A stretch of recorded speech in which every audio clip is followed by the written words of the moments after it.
Hello everyone, welcome back. My name is Prerna and today we'll start second chapter of class 7 science, that is nutrition in animals.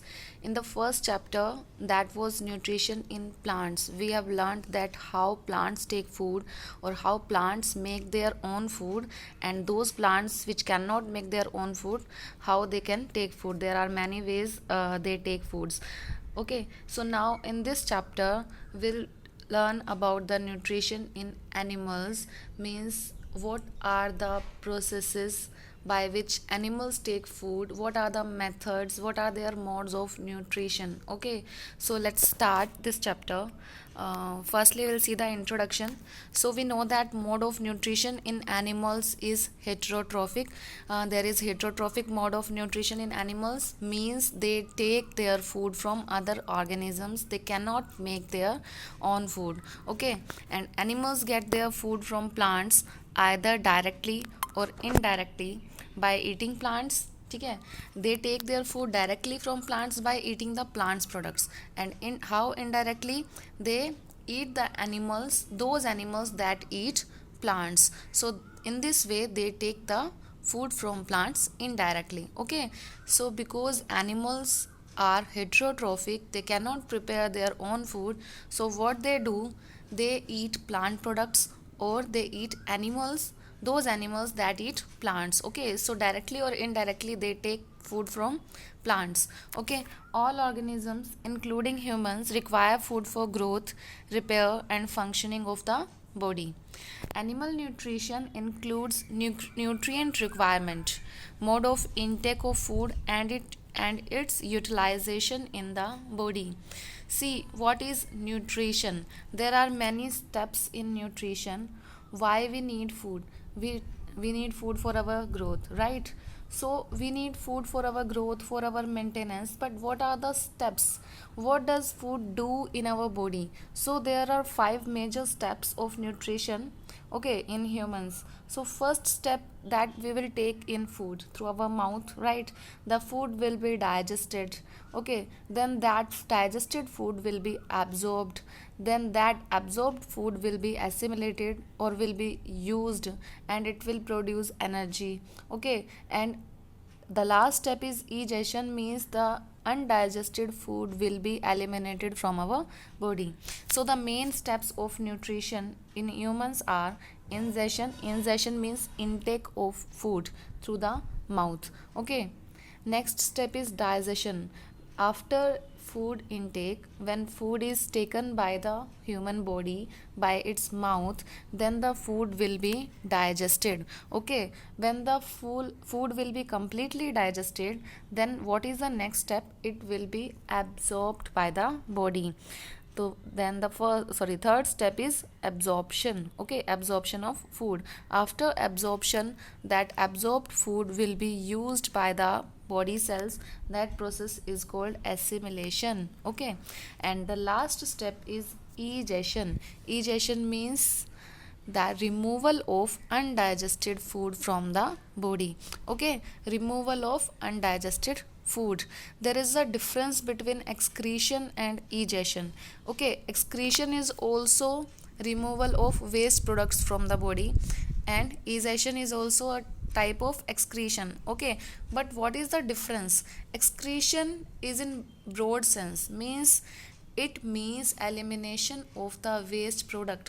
वो waste product कोई भी हो सकता है. It can be sweat also, salts also, anything.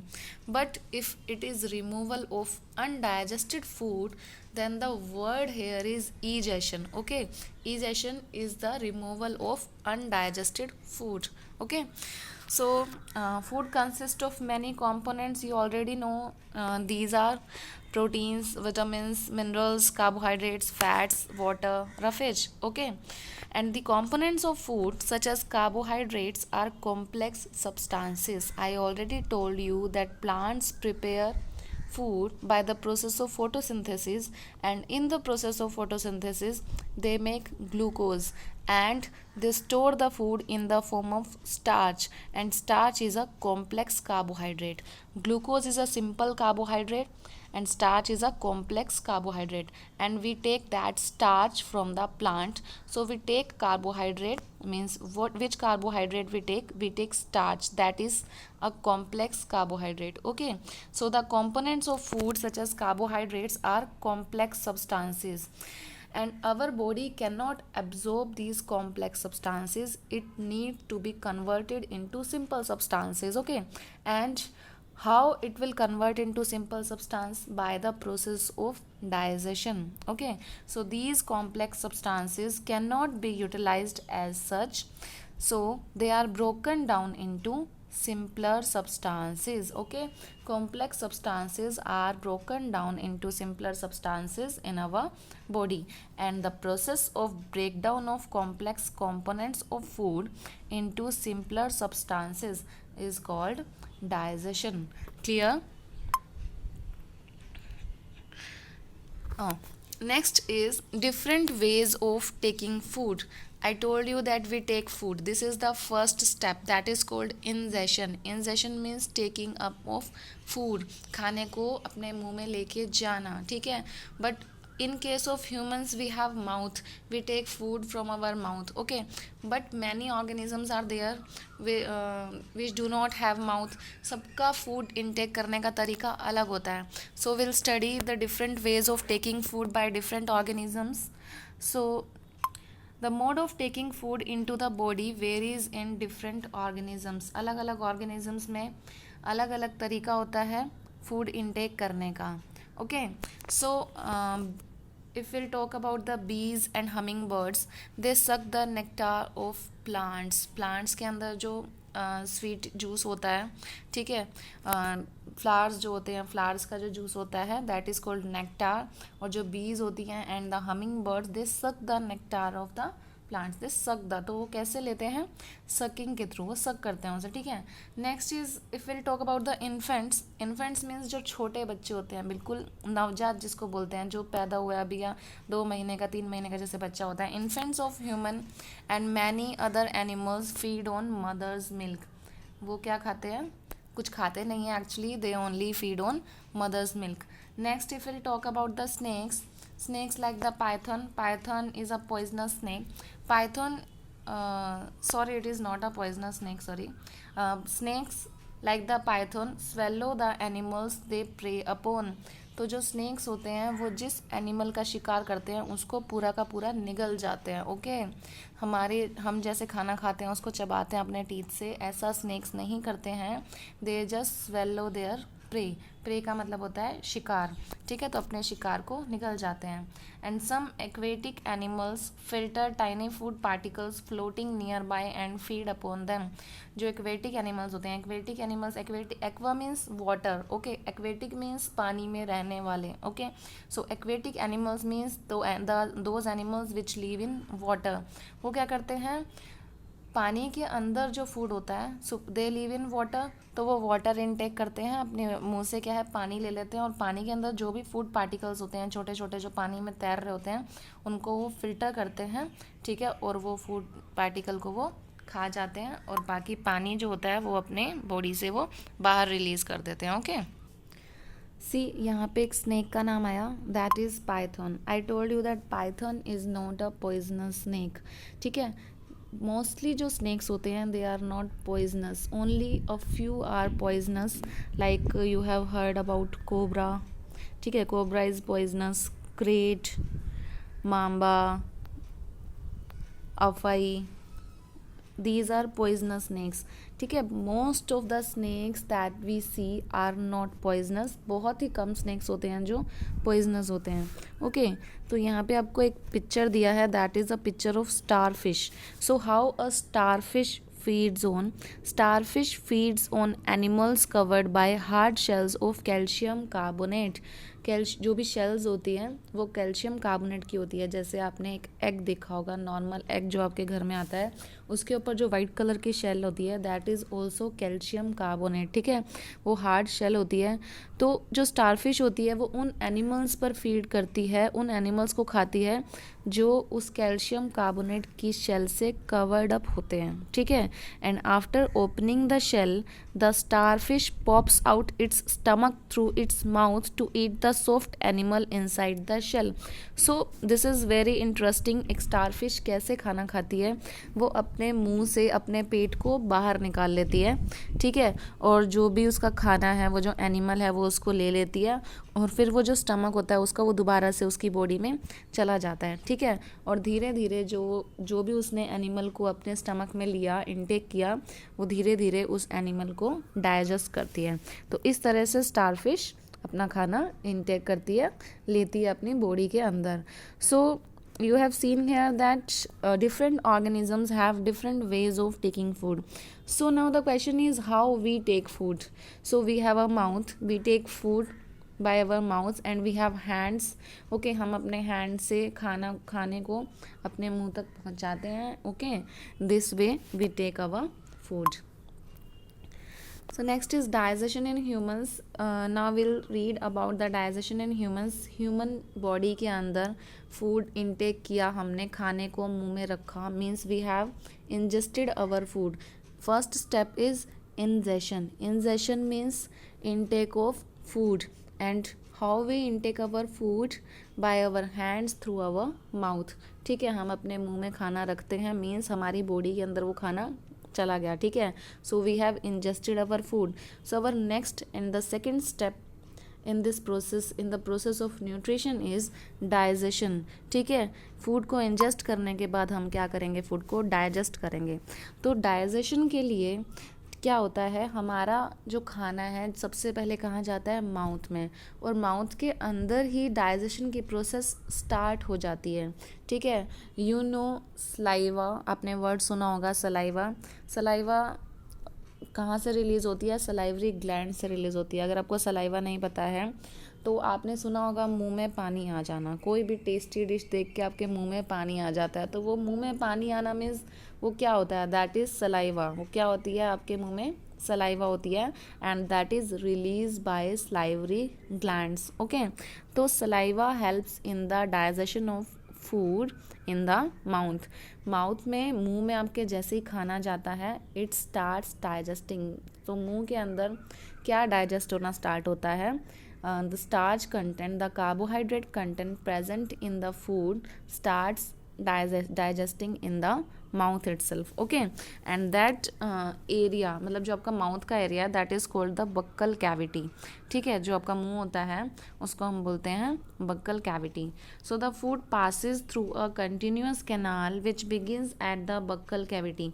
तो body के अंदर क्या होता है, जो आपका डाइजेस्टिव सिस्टम है वो एक कैनाल की फॉर्म में है. कैनाल समझते हैं आप, एक पाइप के फॉर्म में हम बोल सकते हैं, ठीक है. और वो कैनाल जो है आपके बक्कल कैविटी से, मतलब कि माउथ से स्टार्ट होती है. अगर आप इस फिगर में देखेंगे तो यहाँ से आपके वो कैनाल स्टार्ट हो रही है, ठीक है, माउथ से, और फिर वो धीरे धीरे नीचे जाके सी ये this area is called the oesophagus. Oesophagus हम इसको फूड पाइप भी बोलते हैं, ठीक है. और फूड पाइप उसके बाद ये कंटिन्यू हो रही है, ये एरिया आपको दिख रहा है, this is called the stomach, ठीक है. स्टमक के बाद ये एरिया जो है this is the small intestine, और उसके अराउंड ये जो आपको दिख रही है this is the large intestine, and this last part is called anus, ठीक है. तो ये बहुत बड़ी ट्यूब के जैसे है. सो दिस कैनाल जो कि माउथ से स्टार्ट होती है और एनस तक जाती है, ठीक है, इस कैनाल को हम बोलते हैं एलिमेंट्री कैनाल. और एलिमेंट्री कैनाल के अंदर ही आपका सारा डाइजेशन का प्रोसेस होता है, ठीक है. So the alimentary canal starts with mouth and ends with anus. Okay, we take food from mouth and digestion starts in the mouth itself. तो डाइजेशन जो है वो माउथ में स्टार्ट होके एलिमेंट्री कैनाल के थ्रू नीचे तक जाता है, सभी पार्ट्स में से होता हुआ, and it the undigested food gets eliminated through the anus. Okay, so will see here, the canal can be divided into various compartments. अभी मैंने आपको बताया जो कैनाल है, this alimentary canal is divided into many compartments. So first is the buccal cavity, that is mouth. Next is food pipe और oesophagus, this one. And then the stomach, then small intestine, then large intestine ending in the rectum. ठीक है, large intestine का जो last वाला part है उसको हम बोलते हैं rectum.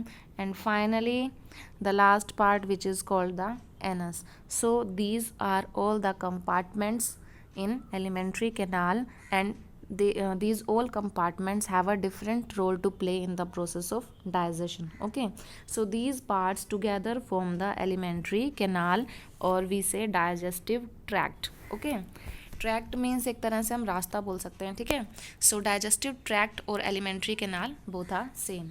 The food components gradually gets digested as food travels through the various compartments. Mouth से होता हुआ फूड जैसे जैसे अलग अलग कंपार्टमेंट्स के थ्रू पास होता रहता है, वैसे वैसे उसके अंदर के जो कंपोनेंट्स हैं वो डाइजेस्ट होते रहते हैं. ठीक है, एंड द इनर वॉल्स, ठीक है, इस तरह से वो डाइजेस्ट होते रहते हैं. अब मैंने आपको स्टमक बताया, this is the stomach. So the inner walls of the stomach and the small intestine and the various glands associated with the canal. ठीक है, बहुत सारी ग्लैंड्स एसोसिएटेड हैं एलिमेंट्री कैनाल के साथ. सबसे फर्स्ट ग्लैंड जो आपके माउथ में ही होती है, that is the salivary gland, that helps in the digestion. और भी बहुत सारी ग्लैंड्स हैं, जैसे कि लीवर है. Liver is the largest gland in the human body. ठीक है, liver also takes part in the digestion process. And then the pancreas also takes part in digestion process. How they take part, what is their role, ये हम आगे देखेंगे. ठीक है, and the digestive juices convert complex substances of food into simpler ones. जो ये glands होती हैं, ये डाइजेस्टिव जूस कुछ लिक्विड मटेरियल सिक्रीट करती है जिन्हें हम डाइजेस्टिव जूसेस बोलते हैं. और उन डाइजेस्टिव जूसेस का काम क्या होता है, these digestive juices convert complex substances of food into simple substances, means they break down the food. Okay, or we can say these juices digest the food. Okay, so the digestive tract and the associated glands together make the digestive system. So what are the components of digestive system? Digestive system किन किन चीज़ों से मिलके बनता है? So we can write alimentary canal, and there are many components of alimentary canal. These are the buccal cavity, food pipe or esophagus, stomach, small intestine, large intestine, anus. Okay, and along with the alimentary canal there are some glands that also helps in the digestion process, like salivary glands, pancreas, liver. Okay, all these things make up the digestive system. Everything, the name I told you, these everything has a role in the process of digestion. Okay, so we'll see all the parts one by one. So first is the mouth and buccal cavity. सबसे पहले हम, क्योंकि digestion की process mouth से start होती है, so will first talk about the mouth and the buccal cavity. आपको पता है कि माउथ के अंदर टीथ होते हैं. And how many teeth do we have 32 teeths, mean 16 set of teeth. 16 teeth आपके अपर जॉ में होते हैं और 16 टीथ आपके लोअर जॉ में होते हैं. ठीक है, सो यहाँ पे आपको एक डायग्राम दिया गया है टीथ का, स्ट्रक्चर ऑफ टीथ, जिसमें आपको दिए गए हैं. तो सबसे पहले अगर हम आगे फ्रंट टीथ की बात करेंगे, ये these are the front teeth. ठीक है, ये जो आपके फ्रंट टीथ हैं इनको बोलते हैं हम इंसीजर. ठीक है, इंसीजर होते हैं. उसके बाद जो नेक्स्ट आपको दिख रहे हैं, these are the canine. Next second जो 2 टीथ आपको दिखेंगे, इधर से 2 और इधर से 2, these are called the premolars. And जो लास्ट वाले हैं, these are called the molars. ठीक है, तो ये किस किस तरह से काम में आते हैं, जो ये अलग अलग नाम इनको दिए गए हैं टीथ को, इनका अलग अलग स्ट्रक्चर होता है. आपको बीच में दिखाया गया है सब टीथ का स्ट्रक्चर. तो सबसे पहले और सबसे आगे जो फ्रंट पे आपके टीथ हैं, इंसीजर. इंसीजर टीथ आपके जो हैं किसी भी चीज़ को कट करने के या बाइट करने के काम आते हैं. आप कोई भी चीज़ आप खा रहे हो, आप जब आप खा रहे हो तो आप नोट करना कि आप कौन से टीथ की हेल्प से किसी चीज़ को कट कर रहे हो या बाइट कर रहे हो. तो आप देखोगे कि आगे वाले टीथ से आप, जो आपके फ्रंट टीथ होते हैं, उससे आप किसी चीज़ को बाइट करते हो.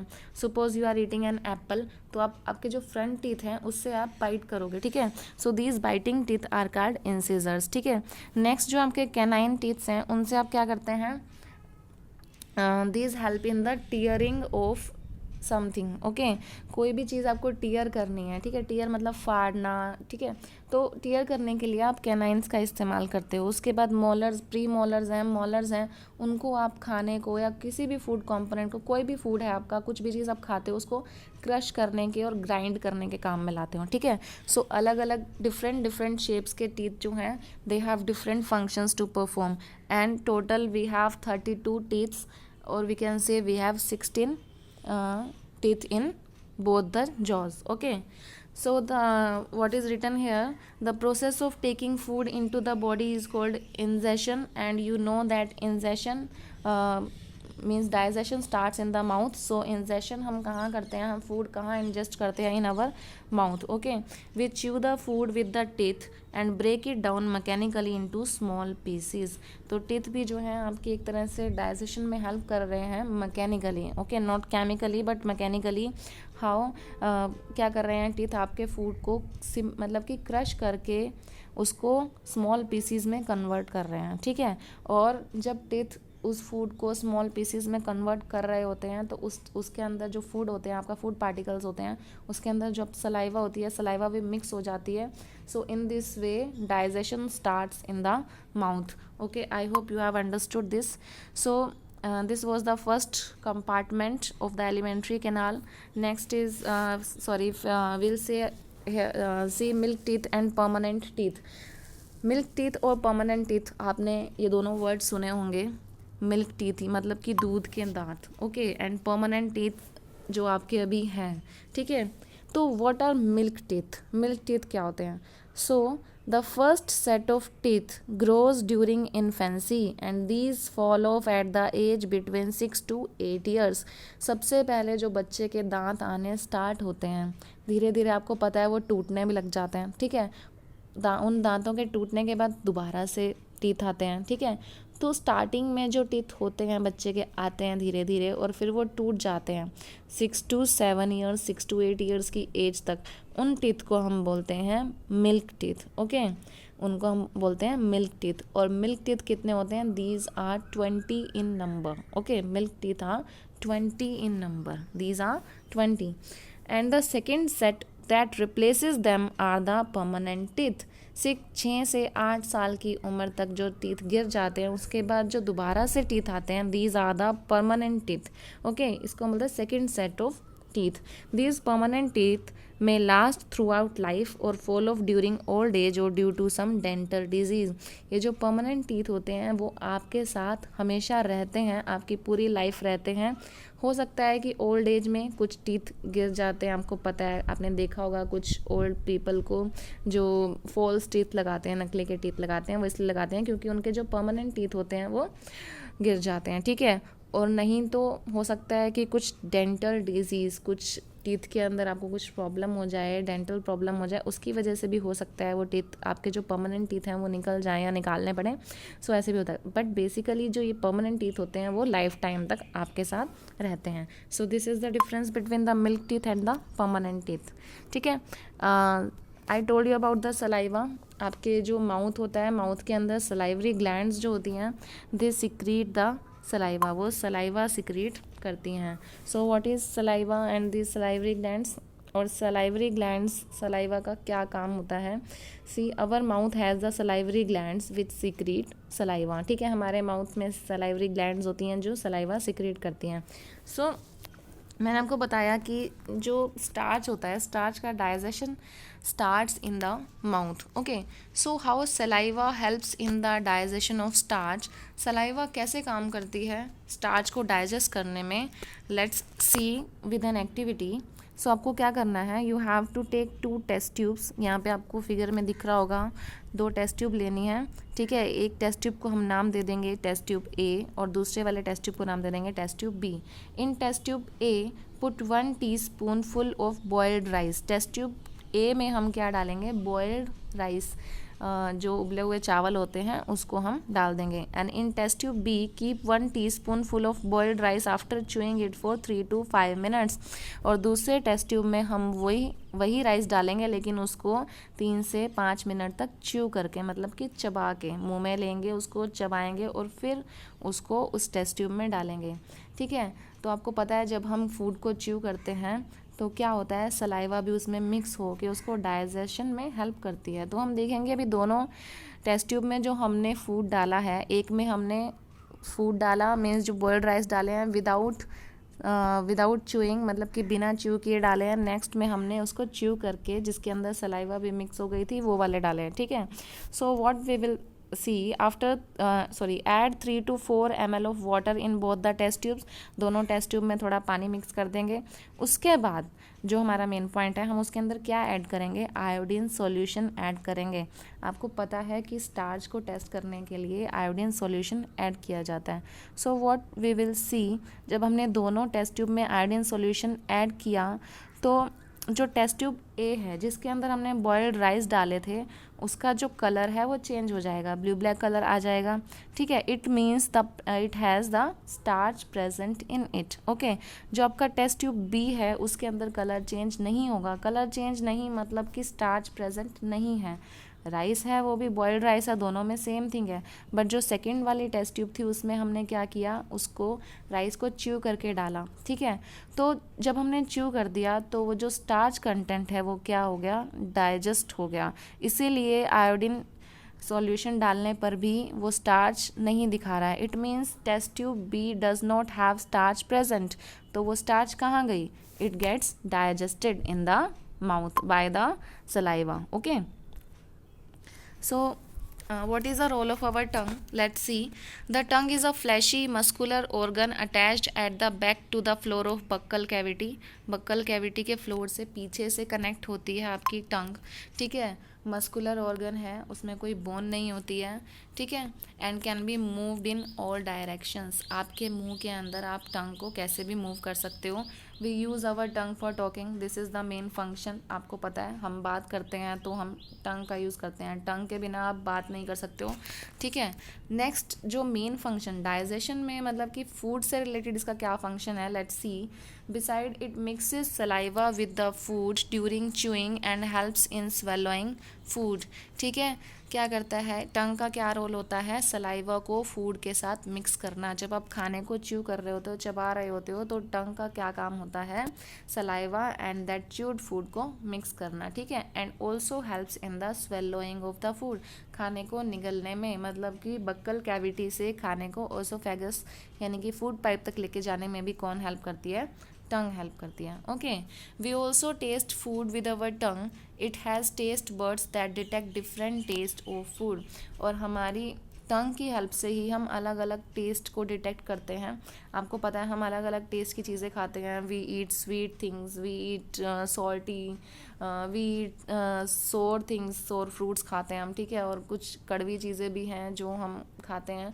तो अलग अलग चीज़ों का जो टेस्ट होता है वो टंग के अलग अलग रीजन से हमें आता है। तो टंग के ऊपर क्या प्रेजेंट होता है, टेस्ट बर्ड्स प्रेजेंट होती हैं। तो टेस्ट बर्ड्स जो होती हैं वो हमें हेल्प करती हैं डिटेक्ट करने में कि हमने कौन सा खाना खाया है, मतलब जो खाने का टेस्ट है वो क्या है, वो मीठा है या फिर खट्टा है, और इट इज़ बिटर, ठीक है, या फिर सॉल्टी है। तो वो हमें किससे पता चलता है, टंग से पता चलता है। टंग के ऊपर जो टेस्ट बर्ड्स होती हैं उससे पता चलता है। तो टंग के कौन से रीजन पे हमें कौन सा टेस्ट आता है, लेट्स सी। क्या होता है, जो आपका ये वाला रीजन आपको दिख रहा है, सॉरी ये वाला जो रीजन आपको दिख रहा है, ठीक है, इससे आपको कोई भी सॉल्टी चीज़ का पता चलता है, ठीक है। सॉल्टी टेस्ट, कोई भी चीज़ आप जो सॉल्टी खाते हो वो टंग के इस रीजन पे आपको पता चलता है, ठीक है। नेक्स्ट जो आपको ये दिख रहा है region, this is for sweet, ठीक है। ये जो आपको पीछे ये जो रीजन दिख रहा है, दिस इज़ फॉर सोर थिंग। और सबसे पीछे जो रीजन होता है दैट इज़ फॉर बिटर। कोई भी आप कड़वी चीज़ खाओगे तो आपको टंग के सबसे पीछे वाले हिस्से में पता चलेगी। So I hope you have understood this. Next is sweets and tooth decay. What is the meaning of tooth decay? Decay का मतलब होता है सड़ जाना, गिर जाना, ठीक है, दांतों का ख़राब हो जाना। आपको पता है दांत, परमानेंट टीथ जब ख़राब हो जाते हैं, टूट जाते हैं, दांतों में कीड़ा वगैरह लग जाना जो भी है उसको हम टूथ डिके बोलते हैं। तो what is the role of sweets in tooth decay? देखिए जितना ज़्यादा मीठा आप खाते हो उतना ज़्यादा आपके टीथ पर अफेक्ट होता है। कैसे? Let's see. If we do not clean our teeth and mouth after eating, many harmful bacteria also begin to live and grow in it. Okay, अगर हम अपने टीथ को और माउथ को खाने के बाद, कोई भी चीज़ हमने खाई उसके बाद हम अपने माउथ को क्लीन नहीं करेंगे तो क्या होगा, कुछ छोटे छोटे पीसेस जो होते हैं वो हमारे माउथ के अंदर रह जाते हैं फूड के, तो उन पर क्या होगा, बैक्टीरिया ग्रो करेंगे। इसीलिए हमें फूड को हमेशा, माउथ को हमेशा रिंस करना चाहिए वाटर के साथ, उसे क्लीन करना चाहिए। ओके, सो अगर वो बैक्टीरिया ग्रो हो जाएंगे तो वो क्या करेंगे, these bacteria break down the sugars present from the left over food and release acids. जो फूड आपके मुंह में चिपक गया है या बच गया है, दांतों में कई बार लग जाता है, तो वो बैक्टीरिया क्या करते हैं, उनके अंदर जो शुगर्स प्रेजेंट होती हैं उनको तोड़ते हैं। ठीक है, उनको तोड़ते हैं और क्या करते हैं, एसिड रिलीज़ करते हैं। ठीक है, एसिड रिलीज़ करते हैं तो वो एसिड क्या करते हैं, जो एसिड रिलीज़ होता है by the bacteria, so this acid gradually damage the teeth and this is called tooth decay. ठीक है, ये एसिड से क्या होगा, जो है टीथ हैं धीरे धीरे डैमेज होने लग जाएंगे, ख़राब होने लग जाएंगे, and this process is called tooth decay. आपको इस पिक्चर में दिख रहा होगा, ये एक हेल्दी टीथ है, धीरे धीरे देखोगे आप, ये देखो यहाँ से ये जो टूथ है डीके होना स्टार्ट हो गया है और यहाँ पे ये कम्प्लीटली यहाँ पे कैविटी बन गई है। ठीक है, सो इस तरह से टूथ डीके का प्रोसेस होता है, and if it is not treated in time it causes severe toothache and in extreme cases results in tooth loss. ठीक है, तो अगर आप इसको अच्छे से ट्रीट नहीं करेंगे, टाइम पे ट्रीट नहीं करेंगे, टाइम पे डॉक्टर को नहीं दिखाएंगे, तो उससे क्या होगा, दांत में बहुत ज़्यादा दर्द होगा। और बहुत ज़्यादा एक्सट्रीम केस में क्या होता है, अगर आपका दर्द बहुत ज़्यादा बढ़ जाए या बहुत ज़्यादा हो जाए तो उस केस में जो आपका टूथ होता है, जो दांत है, उसको निकालना भी पड़ता है। ठीक है, सो जो चॉकलेट्स होती हैं, स्वीट्स, अभी स्वीट्स का क्या रोल है वो मैं आपको बता रही हूँ। चॉकलेट, स्वीट्स, सॉफ्ट ड्रिंक्स में भी बहुत ज़्यादा अमाउंट में शुगर होती है। ठीक है, and other sugar products are the major culprits of tooth decay. तो टूथ डिके को फास्ट करने में इन सब स्वीटनर्स का, जो भी ये स्वीट थिंग्स होती हैं जिनके अंदर बहुत ज़्यादा कंटेंट, बहुत ज़्यादा अमाउंट में शुगर प्रेजेंट होती है, तो उससे जो टूथ डिके की प्रोसेस होती है वो ज़्यादा फास्ट हो जाती है। इसीलिए आपको ज़्यादा मीठी चीज़ें जो जिनके अंदर ज़्यादा कंटेंट प्रेजेंट होता है शुगर का, क्योंकि बैक्टीरिया क्या करते हैं, शुगर को ब्रेक डाउन करते हैं, है ना, और एसिड प्रोड्यूस करते हैं। तो अब जितना शुगर रिच जो जो आपका शुगरी फूड है आप खाएंगे, ठीक है, उससे क्या होगा, बैक्टीरिया ग्रो करेंगे, और बैक्टीरिया ग्रो करेंगे तो क्या होगा, एसिड प्रोड्यूस करेंगे, एसिड प्रोड्यूस करेंगे तो आपके टूथ को अफेक्ट करेंगे।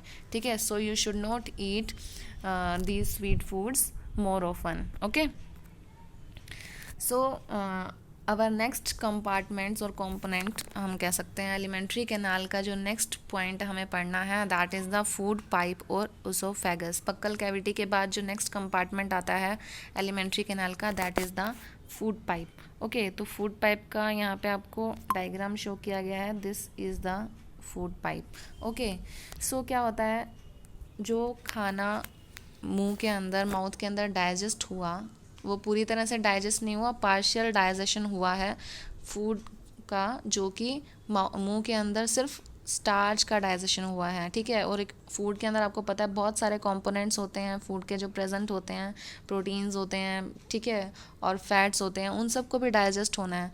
तो उन सब के लिए जो खाना है वो मुंह से होकर टंग की हेल्प से वो स्वेलो करते हैं हम फूड को, और स्वेलो होने के बाद वो खाना कहाँ जाता है, that enters into the food pipe. ठीक है, ये आपको जो ये ब्राउन पोर्शन दिखा रखा है ये फूड है, तो फूड जो है वो फूड पाइप के थ्रू नीचे जाता है। ठीक है, so the swallowed food passes into the food pipe. The food pipe runs along the neck and the chest. आपके नेक और चेस्ट से होती हुई फूड पाइप जाती है। Food is pushed down by movement of the wall of the food pipe. जो food pipe की जो वॉल दिख रही है ये मूव करती है, पेरिस्टाल्टिक मूवमेंट्स बोलते हैं उसको, तो जिसके थ्रू क्या होता है, जो वो फूड है धीरे धीरे नीचे जाता रहता है, ठीक है। So this movement takes place throughout the alimentary canal and pushes the food downwards. Actual में ये जो वॉल की मूवमेंट्स हैं ये पूरी एलिमेंट्री कैनाल में होती हैं, क्योंकि माउथ से लेकर एनस तक जो फूड है वो ट्रैवल कर रहा है, तो वो एलिमेंट्री कैनाल की वॉल्स की जो मूवमेंट है उसी की वजह से वो ट्रैवल करता है, ठीक है। So these kinds of movement takes place throughout the alimentary canal, okay. और धीरे धीरे जो खाना है वो नीचे जाता रहता है, ठीक है। और कई बार क्या होता है, अब देखो फूड पाइप से खाना कहाँ जा रहा है, ये है अब हमारा stomach. So stomach is connected with the oesophagus और फूड पाइप, तो फूड पाइप से खाना जाता है हमारे स्टमक में। कई बार क्या होता है, जो हमारा स्टमक है वो फूड को एक्सेप्ट नहीं करता है, उसको एक्सेप्ट नहीं करेगा, तो वो फूड क्या है हमारे मुंह के थ्रू ही बाहर निकल आता है दोबारा से, जिसको हम वॉमिटिंग बोलते हैं, ठीक है। कई बार होता है ना ऐसा, हमारा जो फूड है वो स्टमक तक नहीं पहुंचता है, क्योंकि स्टमक उसको एक्सेप्ट नहीं करता है, तो हमारा जो खाना है वो वॉमिट हो जाता है, मतलब कि वो ओपोजिट डायरेक्शन में मूव करता है, ठीक है। ओपोजिट मतलब कि नीचे से ऊपर की तरफ, एंड मुंह के थ्रू हमारे बाहर आ जाता है, that is vomited out, okay. So next part of alimentary canal after food pipe is our stomach, okay. तो नेक्स्ट पार्ट है हमारा स्टमक। देखो stomach is a thick walled bag, आपको दिख रहा होगा एक बैग के जैसा है, इसकी शेप कैसी है, फ्लैटेंड यू शेप है, ठीक है।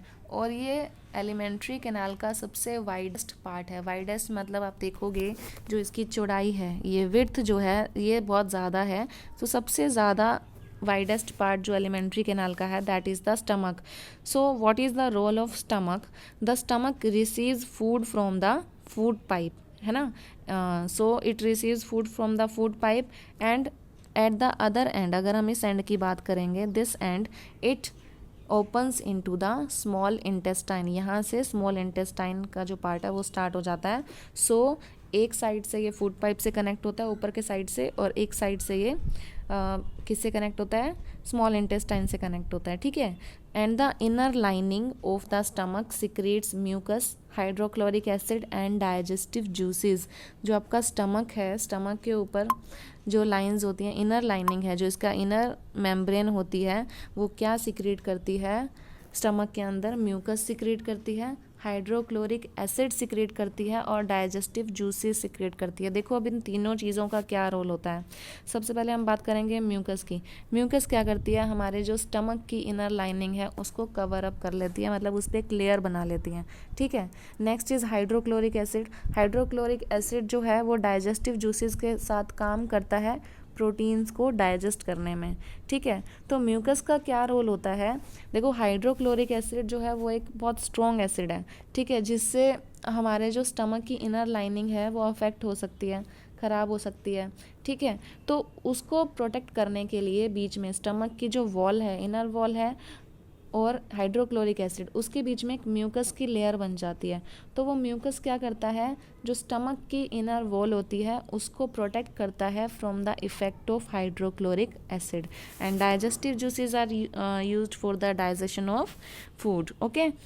जो भी फूड पाइप से फूड आया है उसको डाइजेस्ट करने में डाइजेस्टिव जूसेस हेल्प करते हैं, ठीक है। So the mucus protects the lining of stomach, the acid kills many bacteria that enter along with the food and makes the medium in the stomach acidic, ठीक है। Acid क्या कर रहा है, बैक्टीरियाज को मार देता है, जो भी हार्मफुल बैक्टीरियाज फूड के साथ हमारी बॉडी के अंदर आ गए हैं, और जो स्टमक का मीडियम है उसको एसिडिक बना देता है, ठीक है। क्योंकि जो डाइजेस्टिव जूसेस होते हैं स्टमक के अंदर, जो डाइजेस्टिव जूसेस रिलीज हो रहे हैं वो सिर्फ एसिडिक मीडियम में ही काम करते हैं, otherwise they will not work, they will not do their function if the medium will not be acidic, okay. And the digestive juices break down the proteins into simpler substances, ठीक है। तो stomach के अंदर किसका digestion होता है, proteins का digestion होता है in the presence of hydrochloric acid. अगर एसिड नहीं होगा तो प्रोटीन्स का डाइजेशन भी नहीं होगा, ठीक है। Next is the small intestine. मैंने आपको बताया जो स्टमक का दूसरे वाला एंड है that is connected with the small intestine, ठीक है। आपको इस पिक्चर में दिख रहा होगा कि स्टमक के बाद जो ये जो कॉइल्ड स्ट्रक्चर आपको दिख रहा है, this one, highly coiled structure, बहुत ज़्यादा कॉइल्ड है, इसको हम बोलते हैं स्मॉल इंटेस्टाइन। बोलते हम इसे स्मॉल इंटेस्टाइन है, लेकिन ये सबसे लंबा पार्ट है एक एलिमेंट्री कैनाल का। देखो कितने ज़्यादा इसमें कॉइल्स हैं, तो ये सबसे लंबा पार्ट है एलिमेंट्री कैनाल का, but it is called small intestine. Okay, so the small intestine is highly coiled and is about 7.5 meters long. 7.5 meters लंबी होती है small intestine. It receive secretions from liver and pancreas.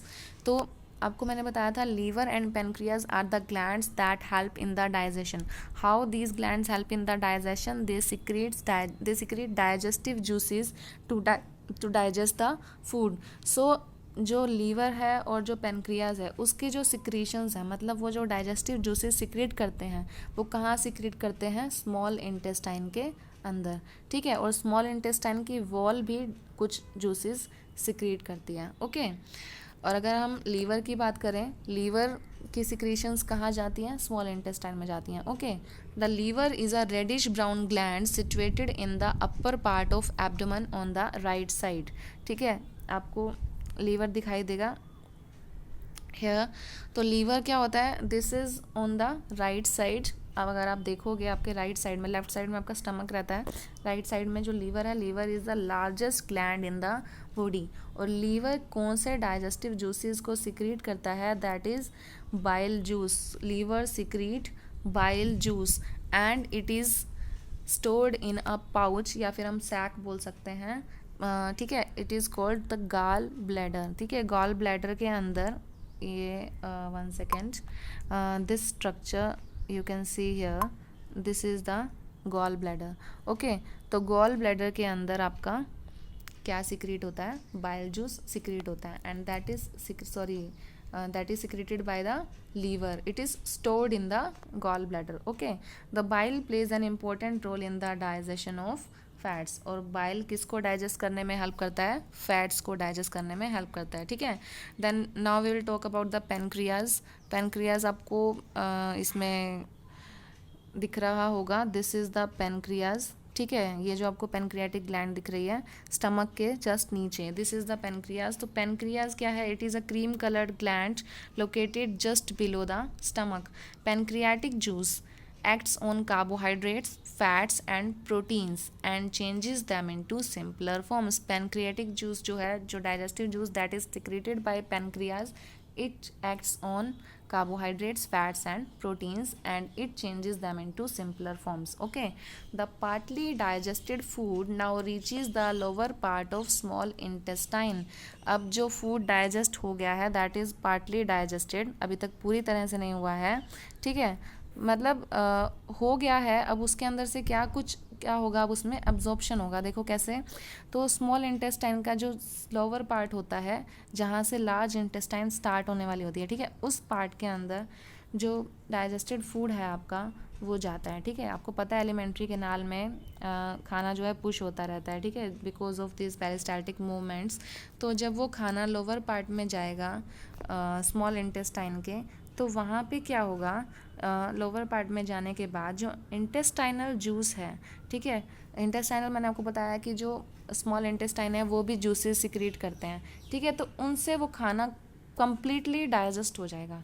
ठीक है, liver के secretions लेने के बाद, pancreas के सिक्रीशन लेने के बाद जो खाना, जब वो खाना लोअर पार्ट में पहुंच जाएगा इंटेस्टाइन के, स्मॉल इंटेस्टाइन के, तो क्या होगा? जो स्मॉल इंटेस्टाइन की वॉल्स हैं वो भी डाइजेस्टिव जूसेस सिक्रीट करेंगी, उससे वो खाना क्या है? कम्प्लीटली डाइजेस्ट हो जाएगा।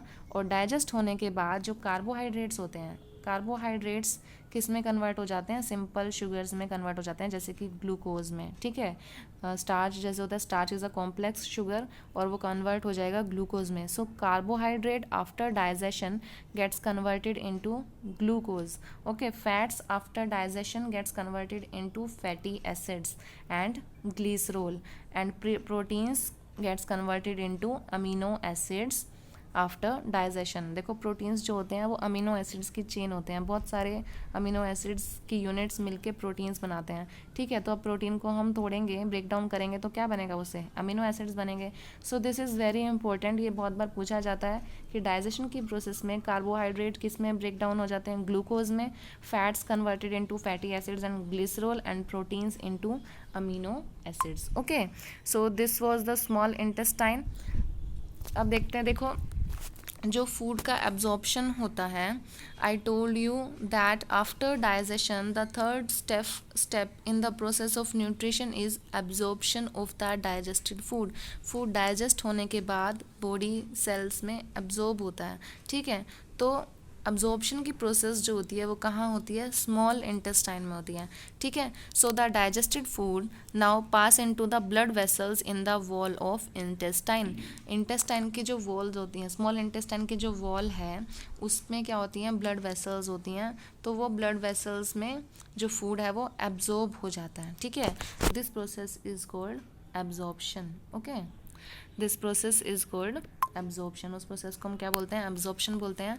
And the inner walls of small intestine have thousands of finger like outgrowths, ठीक है। सपोज ये आपका स्मॉल इंटेस्टाइन है तो इसके ऊपर बहुत सारे फिंगर जैसे आउटग्रोथ्स होते हैं, हेयरी स्ट्रक्चर्स होते हैं, इनको हम बोलते हैं विली, ठीक है। This is the plural form, single को बोलेंगे हम विलस, ठीक है। सो इन जो फिंगर लाइक प्रोजेक्शंस हैं इनका काम क्या होता है, these increase the surface area for absorption of the digested food. इनसे क्या होगा, सरफेस एरिया इंक्रीज हो जाएगा अंदर इनर वॉल का, जिसकी वजह से एब्जॉर्प्शन की प्रोसेस क्या है, इफेक्टिवली होगी, ठीक है। So the surface of the villi absorb the digested food materials, okay, and the absorbed substances are transported via the blood vessels to different organs of the body where they are used to build complex substances like proteins required by the body, ठीक है। ये जो absorbed food होगा जिसको blood capillaries ने absorb कर लिया, तो ब्लड के थ्रू ये जो खाना है, आपको पता है ब्लड पूरी बॉडी में सर्कुलेट करता है,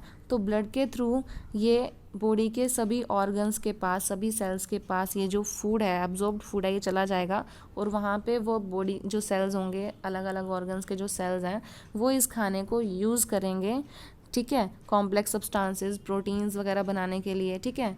तो इस प्रोसेस को आपको पता है, एब्जॉर्ब्ड फूड को जब यूज़ किया जाता है बॉडी के अंदर, ठीक है, बॉडी यूज़ करती है अपनी बॉडी टिश्यूज़ को बिल्डअप करने के लिए, सब्सटेंसेस, प्रोटीन्स वगैरह बनाने के लिए, तो उस प्रोसेस को हम बोलते हैं assimilation. That is the fourth process, ठीक है, fourth step in nutrition. Okay, so in the cells, cell के अंदर क्या होता है, देखो सेल के अंदर ग्लूकोज, आपको पता है कार्बोहाइड्रेट जो था वो ग्लूकोज में कन्वर्ट हो गया था इन द प्रोसेस ऑफ डाइजेशन। अब वो ब्लड के थ्रू डिफरेंट पार्ट्स में पहुंच जाएगा, ठीक है। जब डिफरेंट सेल्स के पास वो ग्लूकोज, डाइजेस्टेड कार्बोहाइड्रेट यानी कि जो ग्लूकोज है वो पहुंचता है, तो वो ग्लूकोज क्या होता है, ऑक्सीजन की हेल्प से, आपको पता है हम ऑक्सीजन लेते हैं ब्रीदिंग के टाइम पे अंदर, तो वो ऑक्सीजन कहाँ यूज़ होती है, देखो अभी कहाँ यूज़ होती है, तो जो ग्लूकोज हमने ब्रेक किया, मतलब जो डाइजेस्ट हुआ ग्लूकोज, वो सेल्स के पास गया, सेल्स के पास फिर ऑक्सीजन भी जाती है जो हम इनहेल करते हैं इन द प्रोसेस ऑफ रेस्पिरेशन, ठीक है। तो वो ग्लूकोज ऑक्सीजन की हेल्प से, ठीक है, क्या बन जाता है, carbon dioxide, water and energy. Glucose और ऑक्सीजन जब मिलते हैं, ग्लूकोज जो है वो ब्रेक डाउन हो जाता है in carbon dioxide, water and energy. Okay, carbon dioxide आपको पता है बॉडी से बाहर चली जाती है, that is we exhale during respiration, और जो एनर्जी रिलीज होती है वो हमारी बॉडी यूज़ करती है। तो इस तरह से जो हम फूड लेते हैं, अल्टीमेटली वो फूड से क्या होता है, हमें एनर्जी इस तरीके से मिलती है। ये सब स्टेप्स फॉलो करने के बाद we get energy. Okay, so the food that remains undigested and unabsorbed enters into the large intestine. अब स्मॉल इंटेस्टाइन का काम यहाँ पे ख़त्म हो गया, उसके बाद फूड एब्जॉर्ब हो गया और ऊपर जो सेल्स थे, सब बॉडी के सेल्स थे, उन सब ने उस फूड को एसिमिलेट कर लिया और उसमें से एनर्जी भी रिलीज़ कर ली। तो जो अनडाइजेस्टेड फूड होगा, जो अनएब्जॉर्ब्ड रह गया, मतलब स्मॉल इंटेस्टाइन एब्जॉर्ब नहीं कर पाई, और जो कुछ अनडाइजेस्टेड फूड है वो कहाँ जाता है, that enters into the large intestine. And where is large intestine, will see, ये जो आपको पार्ट दिख रहा है, दिस वन, ये जो है आपको है, ठीक है, स्मॉल इंटेस्टाइन के अराउंड जो आपको पार्ट दिख रहा है, this is the large intestine, ठीक है। तो लार्ज इंटेस्टाइन में क्या होता है, जो फूड है आपका अनडाइजेस्टेड फूड है, that enters into the large intestine. Okay, तो हम देखते हैं कि भाई लार्ज इंटेस्टाइन में क्या होता है। See, large intestine is wider and shorter than small intestine. आपको फिगर में आपने देखा जो लार्ज इंटेस्टाइन है वो स्मॉल इंटेस्टाइन से छोटी होती है, ठीक है, बट वाइड होती है, ज़्यादा चौड़ी होती है कंपेयर करेंगे अगर हम उसको स्मॉल इंटेस्टाइन से, ठीक है। It is about 1.5 meter in length and what is the length of small intestine, it is 7.5 meter around. Okay, so what is the function of large intestine? Its function is to absorb water and some salts from the undigested food material. Small intestine से जो undigested और unabsorbed food था वो कहाँ आया था, large intestine में। तो large intestine क्या करती है, जो उसके अंदर food, जो undigested food है उसके अंदर जो water और salt content होता है उसको absorb कर लेती है large intestine की walls, ठीक है। And the remaining waste passes into the rectum. Where is rectum? This is the rectum, ठीक है। ये जो आपको यहाँ पे एक स्टोरेज सैक टाइप दिख रहा होगा, दिस इज़ द रेक्टम। तो रेक्टम के अंदर जो आपका अल्टीमेटली जो लास्ट में अनडाइजेस्टेड फूड बच जाता है वाटर और सोल्ट्स लार्ज इंटेस्टाइन में अब्जॉर्ब होने के बाद, तो वो रेक्टम में चला जाता है आपका रिमेनिंग जो वेस्ट प्रोडक्ट्स हैं, ठीक है, और वहाँ पे सेमी सॉलिड फॉर्म में वहाँ पे रहता है, सेमी सॉलिड फिसेस की फॉर्म में रहता है। And that faecal matter is removed through the anus from time to time, ठीक है। और वो जो फीकल मैटर है, जो सेमी सॉलिड फीकल मैटर है, that is removed through the anus, वो एनस के थ्रू आपकी बॉडी से बाहर आ जाता है और इस प्रोसेस को हम बोलते हैं ईजेशन। Okay, the process is called egestion. Egestion means removal of the undigested waste from the undigested food from the body. Okay. सो यहाँ पे आपका डाइजेशन जो एलिमेंट्री कैनाल है पूरा हमने देखा, उसके क्या क्या रोल होते हैं, उसके अंदर जो डिफरेंट अलग अलग कंपार्टमेंट्स हैं, सबका क्या क्या रोल होता है फूड के डाइजेशन के अंदर, ठीक है। अब यहाँ पे हम एक कंडीशन देखेंगे, दैट इज़ डायरिया। डायरिया क्या होता है, आपने सबने डायरिया वर्ड ज़रूर सुना होगा। सो क्या होता है डायरिया के अंदर, some time you may have experience the need to pass watery stool frequently, this condition is known as diarrhoea. मैंने आपको बताया जो आपका फीकल मैटर होता है दैट इज़ सेमी सॉलिड, ठीक है, बट सम टाइम्स क्या होता है आपको बार बार वॉशरूम जाना पड़ता है, ठीक है, and you need to pass watery stools, ठीक है, जो आपका फीकल मैटर होता है दैट इज़ वाटरी, ठीक है। तो इस कंडीशन को हम बोलते हैं डायरिया। आपने लूज मोशन वर्ड सुना होगा, ठीक है, that is the same thing. ऐसा क्यों होता है, तो डायरिया की कंडीशन हमारे साथ क्यों होती है, देखो ये किसी इन्फेक्शन की वजह से हो सकती है, फूड पॉइजनिंग की वजह से हो सकती है। फूड पॉइजनिंग आपको पता होगा, फूड पॉइजनिंग में क्या होता है, आपका जो फूड है वो ख़राब हो जाता है because of the action of micro organisms, उसके ऊपर माइक्रो ऑर्गेनिजम्स बैक्टीरिया वगैरह एक्ट करते हैं तो वो फूड को पॉइजन बना देते हैं, ठीक है, that is called food poisoning. या फिर इनडाइजेशन की वजह से आपकी जो डाइजेशन की प्रोसेस है बॉडी के अंदर वो अच्छे से नहीं हो रही है, ठीक है। तो इन कंडीशंस की वजह से आपको क्या कंडीशन आती है आपकी बॉडी के अंदर, डायरिया की कंडीशन आ सकती है, ठीक है। और कई बार ये जो कंडीशन है बहुत ज़्यादा सीवियर हो जाती है, हार्मफुल हो सकती है वो आपके लिए, ठीक है। क्यों हो सकती है हार्मफुल, क्योंकि आपकी बॉडी से फ्रिक्वेंटली अगर वाटरी स्टूल्स पास होंगे तो उससे क्या होगा, आपकी बॉडी के अंदर वाटर लॉस ज़्यादा होगा, ठीक है, वाटर और सोल्ट्स जो हैं आपकी बॉडी के अंदर वो क्या हो जाएंगे, कम हो जाएंगे, ठीक है। तो diarrhoea is a harmful condition, आप इसको नेग्लेक्ट नहीं कर सकते हो, ठीक है। Even before a doctor is consulted you should go to the doctor, but before going to doctor, अब आप डॉक्टर के पास एकदम से नहीं जा सकते हो, so what you can do of your own, what you can do, you can have plenty of boiled and cooled water, ठीक है, आप पानी को बॉयल करके और उसको ठंडा करके आप पी सकते हो। बिकॉज ऑफ डायरिया की वजह से क्या होता है, पानी की कमी हो जाती है बॉडी के अंदर, सो आपको क्या करना है, बहुत ज़्यादा पानी पीना होता है उसके अंदर, ठीक है, और उसके अंदर थोड़ा सा सॉल्ट मिक्स करके, क्योंकि बॉडी के अंदर वाटर और सॉल्ट्स दोनों की कमी होती है, राइट। सो सॉल्ट या शुगर आप कुछ भी उसमें डिज़ोल्व कर सकते हो, ठीक है। शुगर और सॉल्ट अगर दोनों डिज़ोल्व करोगे तो आपको बहुत सारे सॉल्ट्स जो हैं वो मिल जाएंगे, ठीक है। तो पानी लेके उसको बॉईल करके, so you have to add salt और शुगर सॉल्यूशन बनाना है आपको और उसको लेना है, ठीक है, फ्रीक्वेंटली लेते रहना है। सो इस तरह के सॉल्यूशन को हम ORS भी बोलते हैं, ओरल रिहाइड्रेशन सॉल्यूशन। ये सॉल्यूशन आपको मार्केट से भी मिलता है और इसको आप घर पे भी इजीली बना सकते हो, ठीक है। आई hope you have understood this topic. So students, that's all for today. ये था हमारा आज का इतना ही पार्ट था। इसके बाद हम नेक्स्ट पार्ट में, इसी चैप्टर के नेक्स्ट पार्ट में हम पढ़ेंगे कि डाइजेशन की प्रोसेस ग्रास ईटिंग एनिमल्स में कैसे होती है। You know we don't eat grass, we can not eat grass, ठीक है। तो ग्रास ईटिंग एनिमल्स में जो ग्रास होती है वो किस तरह से डाइजेस्ट होती है, और फिर हम देखेंगे कि जो अमीबा होता है, amoeba is a micro organism, उसके अंदर डाइजेशन किस तरह से होता है, ठीक है। So that's all for this chapter. Thank you, take care, bye bye.